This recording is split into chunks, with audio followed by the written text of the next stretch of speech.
안녕하세요. 저는 홍익대에서 미술사를 공부했었고요. 지금은 문화재청 감정관실에서 이렇게 국외로 반출되는 문화재 반출 여부를 확인하는 감정위원으로 활동하고 있습니다. 제가 발표할 주제는 중국, 일본의 국보와 동아시아의 국화 열풍이라는 제목인데요. 국화보, 국보에 이제 주목을 하게 된 것은 우리 조선의 그 국화 열풍은 정민 선생님 연구를 통해서 또 많이 알려져 있는데요. 이런 국화 문화의 어떤 그 지식적인 소스가 됐던 그 원천이 바로 중국의 이제 국보들이죠. 그래서 이제 기존의 신이나 뭐 이런 문인들이 국보에 대한 언급들이 좀 있었고요. 그래서 어떤 국보들이 실제로 좀 존재했었고 어떤 국보들이 국내에 유입되었는가 이런 부분에 대한 좀 관심에서 출발했고요. 또 한 가지 제가 이 발표를 준비하면서 18, 19세 조선의 국화 열풍도 아까 구경시나 뭐 문인 아이를 통해서 또 국화 재배 열풍이 잘 드러나는데 그러니까 동아시아 전체적인 중국이나 일본의 어떤 국화 열풍과 비교해봤을 때 어떤 차이점이 있고 또 특징이 있는가 이런 것들도 좀 비교적으로 살펴보고 싶었습니다. 그래서 그 매개를 국화보, 국보에 포인트를 둬서 좀 보려고 했었는데요. 이 생각보다 중국도 그렇고 일본도 이 국보의 양이 너무 방대하고 또 자료도 폭이 넓어서 사실 전체를 다 포괄하는 게 좀 한계가 있었는데 제가 19세기 중반까지로 조금 시기가 겹쳐지는 시기를 좀 좁혀서 봤고요. 그 내에서 전체적인 흐름이라든가 또 한국과 관련 있는 국보들을 조금 더 집중적으로 살펴봤습니다. 발표문을 읽겠습니다. 국화는 동아시아의 원예 문화에서 단연 주목되는 꽃입니다. 공자의 저에게 은일의 풍류, 또 장수와 복락의 의미로 이제 사랑을 받아왔었죠. 당연히 꽃이라는 완상의 대상으로서뿐 아니라 식용 또 약용으로도 애용되었습니다. 조선 초기부터 국화는 이제 제1품의 꽃으로 평가되어서 그 분재로도 또 정원을 장식하는 꽃으로 각광을 받았었고요. 그 18세기 중엽경에는 원예 취미가 확산되면서 국화 열풍이 크게 일었습니다. 국화의 품종이 다양해졌고 또 신기에 가까운 국화 재배술이 등장해서 뭐 시기를 당겨서 국화꽃을 피운다거나 이런 사례들이 보입니다. 그리고 뭐 국화를 감상하는 문인들의 모임도 빈번해졌습니다. 이 당시에 중국과 일본에서 들어온 새로운 국화 품종에 대한 이해도 높아졌는데요. 예를 들자면 1719년에 일본을 방문한 신유한이 이제 일본 하원에 핀 각종 꽃들을 감상하면서 그 중국의 국화 품종인 어해황, 불두백 이다라고 그 국화의 구체적인 품종을 이렇게 지적을 했습니다. 이만부의 경우는 일본 국화를 보면서 그 색깔이 붉으면서 검은빛을 띠는 특이한 품종이다. 이렇게 시에서 언급한 바 있고요. 또 여학문인 화가인 임등명은 오래 피는 붉은 외국을 또 노래하기도 했습니다. 또 익히 알려져 있는 그 심능숙이 일본에서 구해온 백운타라고 하는 국화는 떨기가 굉장히 큰 국화인데요. 그 신이 그리고 조면호 등 서울의 문사들에게 인기가 높았습니다. 그 이외에도 그 국보를 이제 본 문인들은 또 국보를 언급한 문인은 이명환, 한치용, 이옥, 윤동야, 홍경모, 서유고 들이 이제 국보를 언급을 했었고요. 실제로 중국 국보의 내용을 인용하는 사례들도 빈번해졌습니다. 중국에서 국화가 재배된 역사는 아주 오래되지만 송대 문인들의 완상 문화가 발전하면서 국보가 간행되기 시작합니다. 그리고 명청대에는 전국적으로 국화 애호 풍조가 확산 심화되면서 국보는 양적, 질적인 면에서 비약적인 발전을 보이게 되죠. 중국에서 이제 많은 사랑을 받은 모란이나 난초를 보면 모란이 전체적으로 19세기 말까지 40종 모란보가 제작이 됐고요. 남보는 30종으로 이제 확인이 되는데 국보는 이렇게 수량적인 면에서 가장 일단 많은 수를 차지합니다. 그러니까 전체는 한 70종 정도 파악이 되고요. 19세기 중반까지 간행된 국보만 하더라도 50종이 넘습니다. 그러니까 일본에는 그 나라 시대의 그 국화가 중국에서 전래가 되어서 해안 시대에 황실과 귀족을 중심으로 국화를 재배하고 완상하는 문화가 형성이 되었고요. 에도 시대에 이르면 17세기부터 서민들에게까지 국화를 애호하는 풍조가 확산이 되었습니다. 국화의 품종 개발은 물론이고요. 국화 품평에 기쿠 아와세라고 하는 국회라고 하는 국화를 출품하고 그리고 여기서 경쟁에서 상을 주고 하는 그 품평회가 활발하게 이루어졌고요.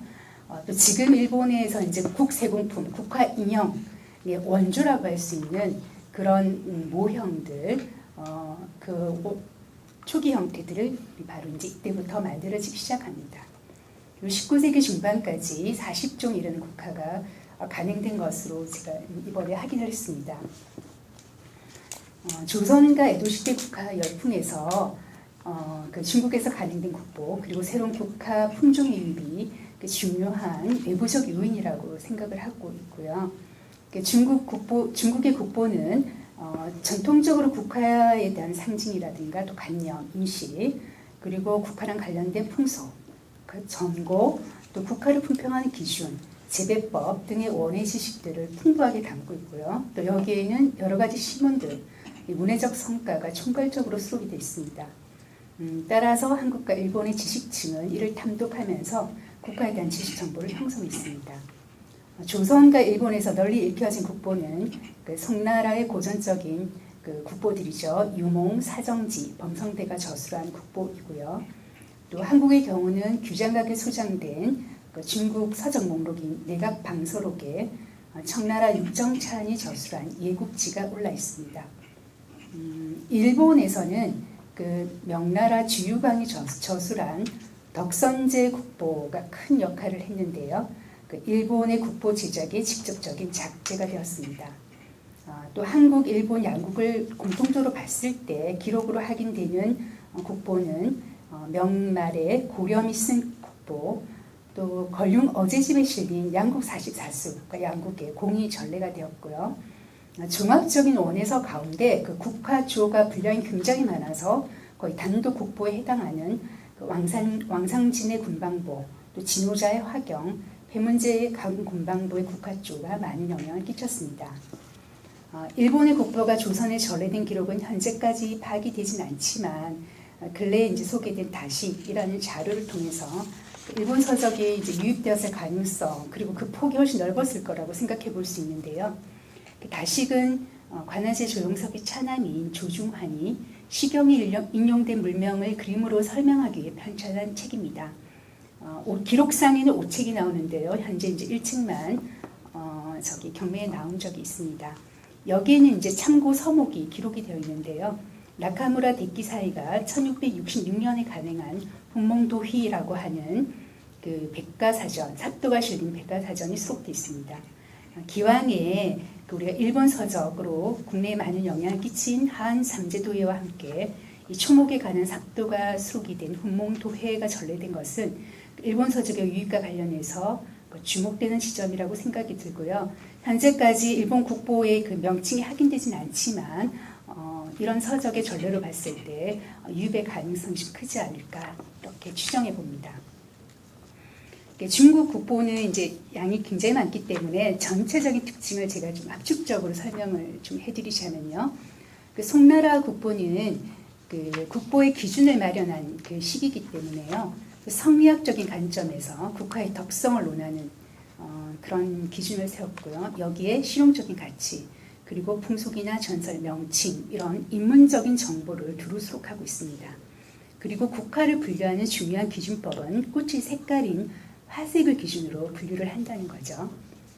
명대에는 이 국보의 종류가 굉장히 다양해지는데요.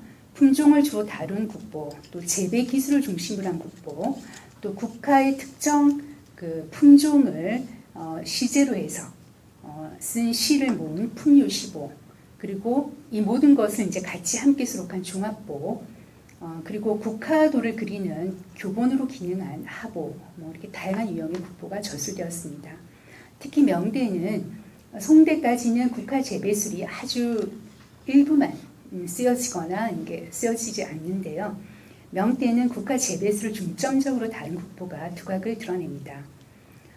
이 국보를 통해서 명대 국화 재배 기술의 그 내용을 살펴보면 정말 비약적인 발전을 보이는데요. 국화의 품종의 경우는 약 500종 이를 정도였고요.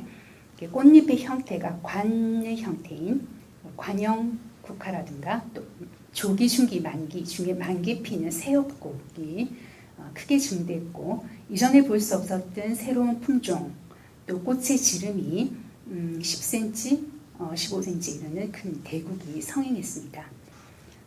이 꽃의 분류법에 있어서 그 색으로 분류하는 하색 분류법 외에 품종에 따른 구분 그리고 이 귀한 품종으로 인식되었던 새엽의 시원이 어떻게 되는가 하는 이런 논의들을 가지고 국화의 품종을 이제 구분하고 인식하는 그런 보다 구체적인 면모를 좀 보이게 됩니다.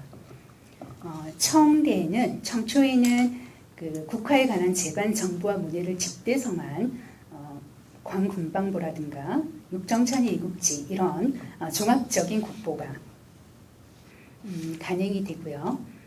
또 국화도를 그리는 그 방법 그리고 국화도의 전범이 되는 작품을 수록한 개정하전 국보가 출판되기 이릅니다. 18세기 중엽 걸륭연간에는 양국으로 불리우는 그런 국화가 황실에서 크게 애호가 됐었고요. 그 양국에 대해서 논란이 많지만 걸륭주의 경우는 해석, 서양에서 온 국화로 이제 인식을 했는데요.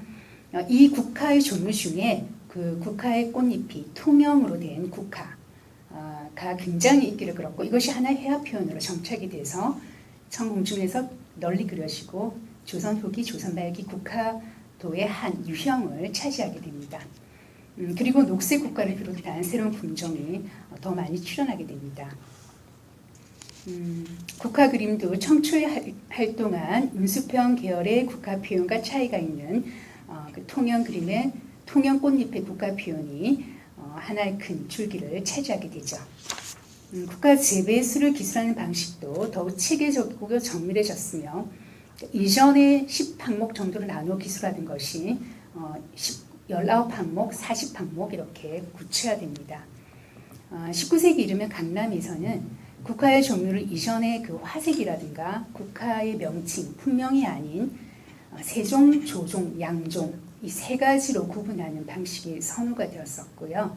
특히 그 바다에서 건너왔다고 하는 양종의 경우는 청황실에서 애호됐던 양국과는 다른 명칭, 품명의 양국이 유통이 된 것으로 확인이 됩니다. 그리고 국화에 붉은색 국화에 뭐 노란색 점이 있다든가 이렇게 다른 색 점이 있는 국화와 청연색 또는 담회색 이런 색깔의 국화가 등장하는 등 국화의 품종 개발은 더 고도로 이루어졌습니다. 에도 시대는 에도 시대 국화율은 또 우리 또 조선의 국화율 못지않게 그야말로 폭넓고 다채롭게 나타나는데요. 그 중에서 이제 국보를 통해서 좀 보면 에도 시대 국보는 그 품종을 주로 다룬 국보, 또 품류시보, 국화에 관한 기사와 품종, 재배법을 이제 두루 수록한 국보, 또 여기에 문학 작품을 더한 종합보, 또 국화 품평에 또 국화의 신품종을 기록한 카탈로그 이렇게 나눠볼 수 있습니다. 일본 국보는 그 에도 시대인 17세기 말에 국보 배경도가 간행되면서 시작되는데요. 명대 덕선제 국보를 이렇게 번각을 한 것이지만 삽도의 변화를 주었고 또 중국의 여러 국보들을 초록해서 내용적으로 보완을 한 국보입니다. 뒤이어서 간행된 화국이라고 하는 국보는 그 국보 배경도가 그 중국 국화 품종을 다루었다라면 이 화국은 무로마츠 시대 일본 국화 백종을 그렸고요. 이 그림은 당대 화국이 밑그림을 그려서 삽도를 함께 수록했습니다. 또 1699년에 출판된 천대견초라고 하는 국보에는 그 270종의 일본 국화가 실려 있어서 당시 이미 국화 재배술이 상당히 발전했었다는 사실을 알 수가 있습니다. 일본에서 국화 애호품이 본격화된 것은 정덕경간이 18세기 초인데요. 국화의 형태와 그 종류를 설명한 삽도를 수록하고 또 국화 재배법을 이렇게 본격적으로 수록하기 시작합니다. 교토에서 시작되어서 오사카나 에도에서 활발하게 개최된 국화 품평회 국회라고 하고요. 기쿠 아와세라고 하는 이 국가품평회가 개최된 목록 그리고 이와 관련된 제반 사항 거기에 출품된 국가의 명칭이라든가 뭐 우수작으로 뽑힌 국가라든가 이런 관련 사항을 기록한 보록 그리고 국가 신품종의 씨앗과 묘종을 소개한 책자 이건 일본 국보에서 보이는 좀 특징적인 면모이고요. 무엇보다도 그 국가의 품종이라든가 또 꽃의 형태, 국가 잎을 도배한 삽도, 또 원의 도구라든가 국가 하단을 조성하는 법, 또 국가 품평의 장면 이런 것들을 예시한 삽도가 대거 수록된 것은 일본 국보의 특징적인 면모입니다. 식물 도감을 연상시키는 듯한 국가의 꽃잎을 평면적으로 도배한 삽도는 특히 국가 품종에 대한 아주 체계적이고 구체적인 인식을 보여주는 것이고요. 국보의 내용은 대개 중국이나 일본에 선행한 국보와 문집에서 내용을 초록하고 여기에 당대 국가의 품명을 따로 항상 항목을 마련해서 형태와 재배법 그리고 왁화 등을 더해서 내용을 보강해서 구성하는 경우가 많은 수를 차지합니다. 19세기 초엽에는 그 국가의 품종 개발과 지역 확산이 더욱 가속화되었고요. 18세기까지 오사카, 에도, 교토를 중심으로 한 대도시 중심이었다면 19세기로 가면 지방으로 확산되어서 이세국이라든가 지금도 일본국으로 유명하죠. 사가국, 히고국, 미노국 이런 지역별 특징이 있는 국가들이 국가와 재배법이 개발되었고요. 또 히고에서는 그 국보가 따로 간행되기에 이릅니다. 이상으로 전체적인 내용을 간략하게 정리해봤습니다. 발표 마치겠습니다. 네, 이 부분은 제가